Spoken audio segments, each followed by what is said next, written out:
Fala rapaziada, bom dia. Hoje nós vamos falar de arte romana, tá? Embora muita gente acredite que a arte romana seja uma cópia da arte grega, isso não é verdade. Ela é muito influenciada. Influenciada não quer dizer que ela seja uma cópia sem nenhum tipo de autenticidade, pelo contrário. Até porque os romanos herdaram muita coisa de um povo chamado etruscos, que os dominaram, né? Antes deles se formarem num grande império. Então, desses povos etruscos, eles vão dar um caráter tanto quanto realista e popular na produção artística, tá? Então, os romanos guardam certa autenticidade.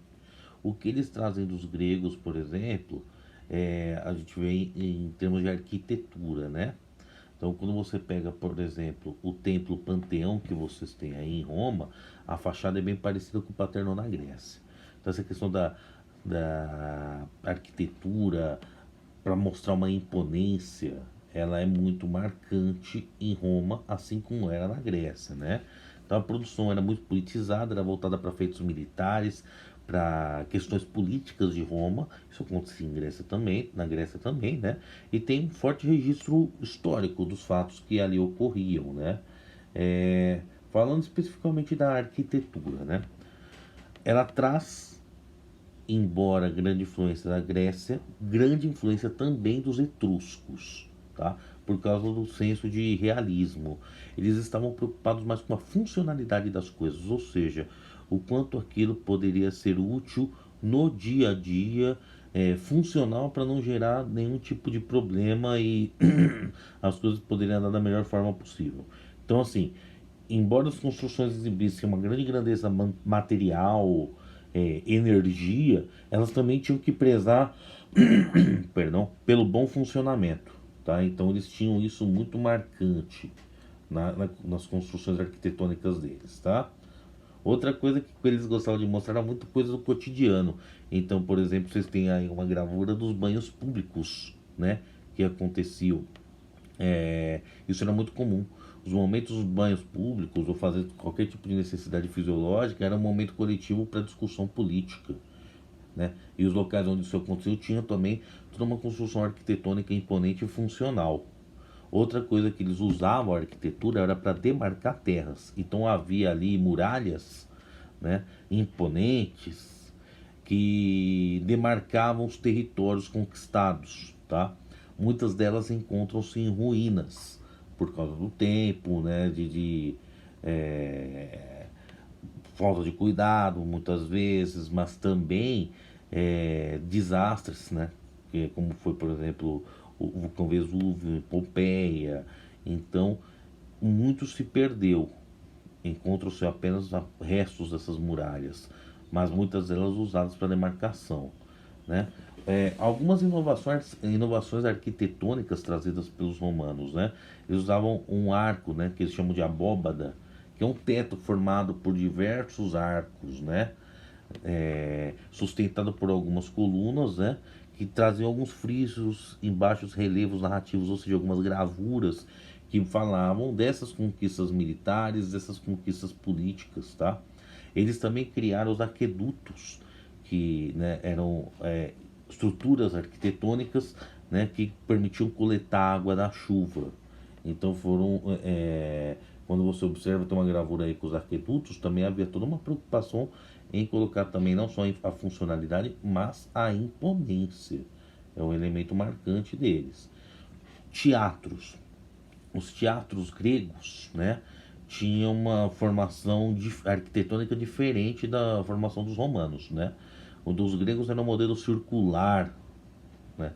Bem circular, vocês podem perceber aí na gravura, enquanto dos romanos era semicircular, é uma elipse, tá? Mas também prezando por aqueles pontos fundamentais de imponência e funcionalidade, tá?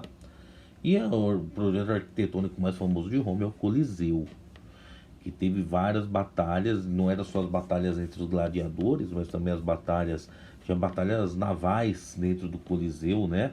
Então, o monumento mais famoso, ele foi construído na época do imperador Vespasiano e depois do imperador Tito terminou, né? É do século I antes de Cristo, 10 anos para construir e se chamava na época Anfiteatro Flávio, fazia parte da dinastia chamada de Flaviana, né? Ele abrigava cerca de 47 mil espectadores, né? Ornamentado com arcos, com colunas, etc. Né? São arquibancadas em 3 pavimentos, havia uma cerca de abóbadas, né? Que sustentavam o Coliseu. Os arcos permitiam certa ventilação, não era um local muito fechado em termos de ventilação, e ele foi utilizado durante 400 anos, especialmente nos momentos de crise política. O Coliseu era muito utilizado por causa da ideia de pão e circo, dar algo para distrair a população, né? E é curioso porque ele tinha uma tenda de tecido que era para proteger os espectadores do sol, especialmente aqueles que eram das elites romanas, né? Os estádios de futebol são muito inspirados no Coliseu. Se você olhar o San Siro em Roma, tem muita semelhança em termos arquitetônicos, né? E embora hoje ele ainda esteja em ruínas, há várias visitas permitidas, né? É um dos locais mais procurados da Europa até hoje, junto com o Partenon na Grécia e tantos outros, né? Essas batalhas sangrentas de gladiadores viraram filmes. Você encontra isso, por exemplo, no filme Gladiador, né? Então, quando se trata da sétima arte, que é o cinema, ainda a luta entre gladiadores já era um encanto. Isso apareceu na série Spartacus também, né? E as lutas de gladiadores aconteciam mesmo antes da construção do Coliseu. E isso atraiu o interesse do público, né? E como eu disse, batalhas navais, batalhas entre homens e tigres aconteciam muito ali, tá? Você encontra muitas pinturas romanas, inclusive, retratando grandes batalhas. Outro elemento arquitetônico que chama bastante atenção são as colunas, que eram erguidas em homenagem às conquistas dos grandes imperadores romanos, os triunfos, e homenageavam os heróis, tá? Muito ligada à propaganda política, para exaltar determinadas lideranças da época, né? Elas tinham uma base circular e eram inspiradas nos obeliscos que eram erguidos lá no Egito, mas os obeliscos tinham a base quadrangular, né? Os romanos já com a base circular.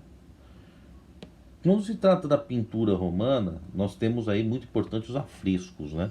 Que tinha o perfil da tridimensionalidade, né? Era mais 3D, digamos assim, né? É como se o relevo ficasse para trás e a figura em destaque na frente, né? E eram cores saturadas, né? Não era aquela cor viva, tá? Então, se tinha muitos afrescos na cidade de Pompeia, né? Só que o que aconteceu? Veio o vulcão Vesúvio e soterrou a cidade. Então eles foram encontrados depois e eram muito representativos daquela época, né?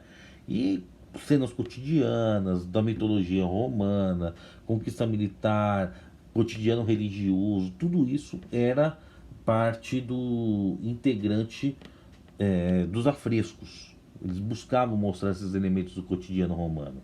Usavam muito os mosaicos, tá? Em Roma começou a aparecer os mosaicos, né? Era muito expressivo, valorizava os ambientes, muitas vezes as cores saturadas, mas mesmo assim havia uma valorização do ambiente, colocava era em colunas muitas vezes, tá? E era uma prática importada do Oriente, colocava pedacinhos de cerâmica bem juntos, tá? E como se fossem ornamentos, como enfeites, mas você também tinha mosaicos, como por exemplo o mosaico de Alexandre o Grande, né? Que estava em Pompeia e representava a batalha dele contra o Dário da Pérsia, né? Hoje esse afresco se encontra no Museu de Nápoles, tá? E ficou muito conhecido esse mosaico. Muita gente se interessa quando vai no museu por justamente encontrar esse registro histórico da batalha de Alexandre o Grande feito pelos romanos, tá?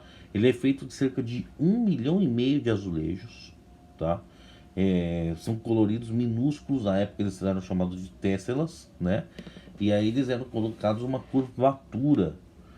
Eles chamavam de obra de minhoca, porque eles eram feitos, colocados, dispostos em curvas, né? E se encontravam para ir formando um mosaico. Então era uma produção bem diferente do que a gente normalmente encontra. Para encerrar, as esculturas, né? está diretamente também ligado à cultura grega, porque retrata cotidiano político e social, né?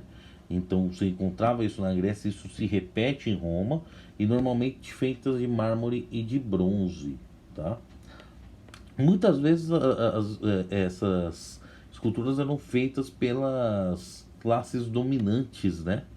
E manifestação de posição social elevada, de superioridade, e muitas vezes feitas em propagandas para homenagear lideranças políticas da época, né? E é muito curioso depois que antes elas eram feitas de corpo inteiro e depois elas passam a ser feitas apenas de meio corpo, de busto, já no século II, né? Elas também representavam bustos de importantes personagens da história, né? E é curioso porque eles acentuavam os traços do rosto nos bustos e ficavam bastante semelhantes às pessoas que eles queriam representar, normalmente pessoas de extrema importância no cotidiano político de Roma. E isso mostrava muita influência dos etruscos, que prezavam pelo realismo na obra, tá? Então, esse realismo e esses rostos, perdão, retratados prezavam pela mostra da importância e da imponência da figura ali que era retratada. Beleza? Então eu espero que tenha ficado claro. Responda as questões do caderno. Tenham uma excelente semana. Grande abraço a todos. Se cuidem. Tchau, tchau.